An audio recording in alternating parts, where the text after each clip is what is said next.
Boy, oh boy. Crying my face off at 3 a.m. Whew. Sorry guys, just wanted to share this video. I think it's, helpful. Some people will probably benefit from it. One of the most uh, useful pieces of advice I ever heard actually came from Louis C.K., the comedian. He was on Conan O'Brien's show and he did a little comedy bit about, you know, forever alone. When you suddenly get these feelings of immense and deep sadness and you just want to cry your fucking face off. And typically what we do when we start to feel that forever alone feeling is we try to suppress it, bottle it up, pretend it's not there, get on the smartphone, put the radio up, anything to not have to confront this swelling emotion inside of you. And he basically says, you have to cry it out. You have to, like, you have to take a moment and allow yourself to feel those feelings. And that once you're done crying it out and bawling, you actually generally feel better. And I found that to be the case. I actually feel better.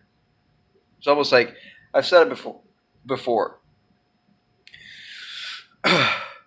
Crying is emotional vomiting. So if you eat something that's not good for you, you're going to get urges to vomit. And you're better off getting it out of your system than trying to bottle up the fucking vomit and trying to suppress it and let it go through your system. I think crying is the same shit. Crying is emotional vomiting. Crying is almost like a detoxification of stuff inside of you that you need to get out. But it's more on a spiritual level. It's not necessarily just you ate some spoiled shit and now you got to get it out of your body. Crying is like emotional vomiting. I never understood why you shed tears when you're sad. It's almost poetic. It's a very strange thing. Probably because it's not grounded in the physical. It's more of a spiritual process. But yeah, I was just literally just crying my face off. And generally there's no real root cause to it. I mean, actually what triggered it now was I'm working on the lighthouse video, and I have some music playing. I don't know, the music just, certain types of music definitely trigger me. They definitely trigger me. But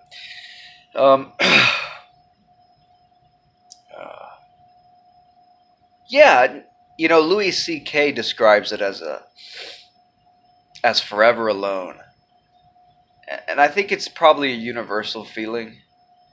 And basically, the only way I could describe why I was just bawling my face off was because it's just, thinking about the fact that everything is gonna end one day. Everything, everybody everything. I mean, the house you grew up in is probably gonna get bulldozed one day. Everything will be gone. Dust in the wind, they call it. But yeah, I mean, and I think that I think that I think that could trigger sadness, and I definitely think that's what Louis C.K. was alluding to in that comedy bit. Was basically he calls it forever alone, and it's just the reality that everything everywhere will one day just come to an end. It's all gonna be gone, and that's a weird thing about humans. We cling to things. We cling. For example, my brother had a cat, and the cat went missing a few months ago. It's been it's been a weird thing.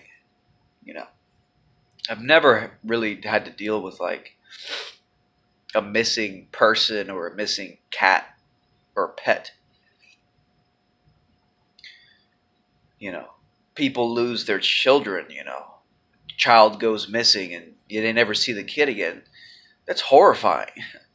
I've had to put my cat a few years ago, I had to put it to sleep, you know, and that was pretty bad, but at least there's closure to that.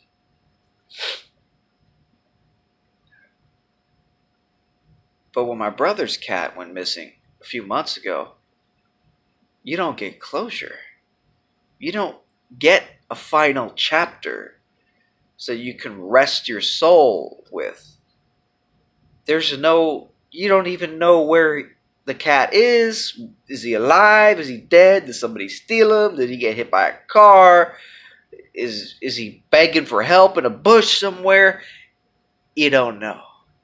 And that's been pretty traumatizing. Not like oh, I'm crippled, but it's traumatizing. Like it's not like I'm using it as an excuse to be a victim or anything. Like you move on, but the thing is traumatizing because I think it cuts to the core of this theme of Forever Alone, of that everything. It's like the show 6 Feet Under. On the cover of the final season, it says it says everything, everyone, everywhere ends. By the way, 6 Feet Under, like, if you ever need a TV show that's like a cathartic experience on themes relating to death and how everything ends, watch 6 Feet Under. Like, it'll rip your soul out, mash it into pieces and then stuff it back into you in a good way, in a cathartic way. Sorry for the crazy hair. I just woke up, But, so, Jesus Christ.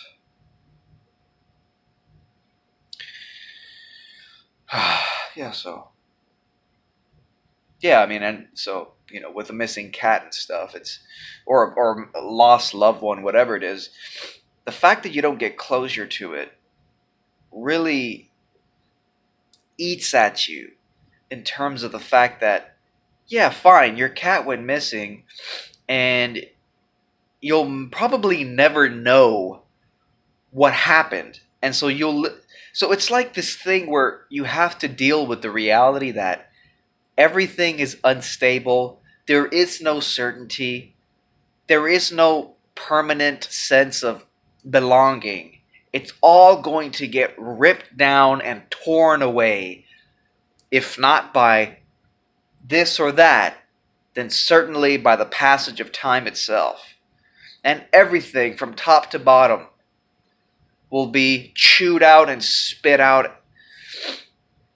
And we'll just, it's like life is a giant machine. And we like permanence. We like familiarity. We like a sense of belonging.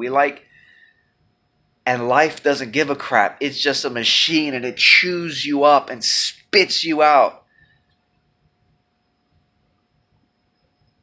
And that's life, bro. That's life. That's life.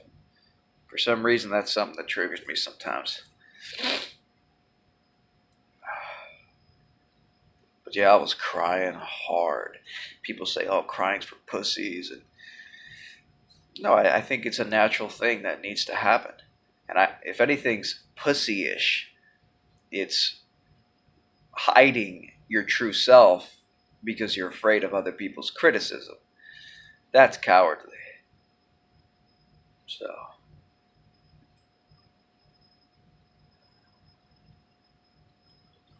So yeah, I mean, I guess that's life, right, at the end. And yeah, we do like to cling, we do like a sense of belonging and familiarity, but in the end, uh, we don't even have ground to stand on, because even that's going to get pulled out from underneath us as we fall into the void, lost in eternity. Falling into the void, lost in eternity. Lost in eternity. That sums it up right there. lost in eternity.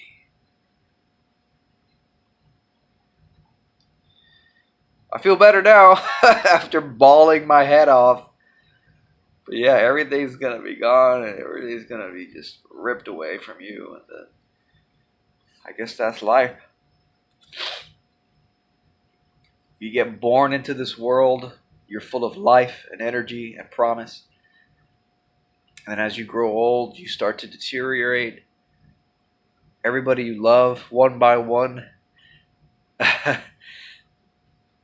passes away for whatever reason, sickness, whatever. And one day you might find yourself one of the last of your generation to be alive. And one day you pass on.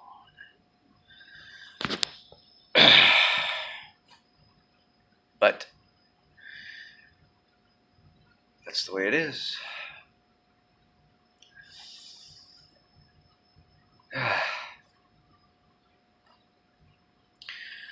But yeah, Louis C.K. was absolutely right. You know, crying, it's like your body sends antibodies after you cry. It makes you feel better. So you got to let it out. You have to cry. Like I said, crying is emotional vomiting.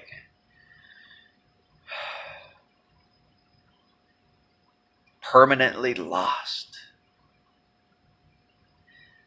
All right, guys. Thank you.